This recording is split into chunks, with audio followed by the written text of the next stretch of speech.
Ever heard that reading novels can improve your life?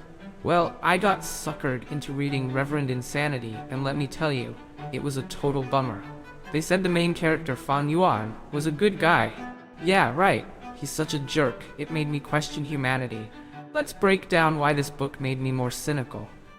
I've been thinking about Fang Yuan and this whole optimistic nihilism thing. It's like he's totally embraced the idea that life is meaningless, but he's found a way to make it meaningful for himself. After reading Reverend Insanity, I've been questioning what's truly good or evil. Fang Yuan is a complex character. He's not just a villain, he's a survivor in a brutal world. He's lived longer than most of us, so his perspective on morality is different. He's willing to do whatever it takes to survive, and I can't say I blame him. What I love about him is that he's so different from the typical protagonist. He's not driven by emotions, he's driven by a goal.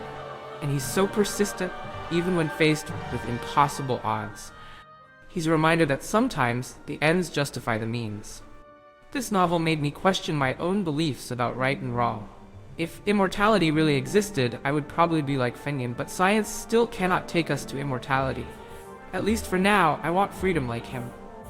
I don't want to be shackled and just be a slave who works 9 to 5 selling their life to get money printed out of thin air. If you really read this novel, you will realize that this novel also touches on how the money slavery system works. But before we get too deep, let's talk about that creepy bear comparison. He's basically saying that humans and bears are the same, and our value is determined by how useful we are. It's a pretty dark and nihilistic perspective, but it forces us to confront some uncomfortable truths about our existence. Morality? That's for suckers. He's all about winning at any cost. He's like a chess grandmaster playing against toddlers. It's not even fair. They call him an objective god, but I think ruthless strategist is more like it.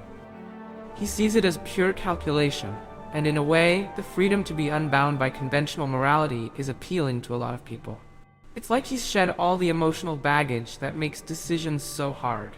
But is it really humane to be so detached? It makes you wonder about us as readers. Why are we drawn to characters like him? It shows the complexity of human nature, doesn't it? We crave relatable heroes, but there's something undeniably fascinating about characters who challenge our moral compass. So this guy is basically saying, rules are for losers. He's living life on his own terms, no matter the cost. It's like he's playing a real-life game of chess, and everyone else is just a pawn. But is it really that admirable? I mean, he's pretty much a sociopath. And the thing is, even sociopaths can't control everything. Life has a way of biting you in the ass. Fang Yuan's not a fortune teller. He has to adapt and lie to get what he wants. He'll team up with anyone, no matter how evil. It's survival of the fittest, and he's playing to win. He makes you question what's right and wrong. Is it wrong to do whatever it takes to survive? It's a tough question. It's just the way of the world, isn't it? He's just playing by the rules of the game. And deep down, don't we all have a little bit of Fang Yuan in us? That desire for power, for freedom? It's a scary thought, but it's a part of being human. So if you were Fang Yuan, what would you do next? Achieve immortality, and then what? Become a benevolent ruler, or just a bored immortal? So Fang Yuan's journey isn't just about living forever. It's about finding meaning in a meaningless universe. What does life mean to him? What does it mean to you? It's a question we all have to ask ourselves. It's about making choices, big and small, that shape who we are. It's a deep dive into the human condition.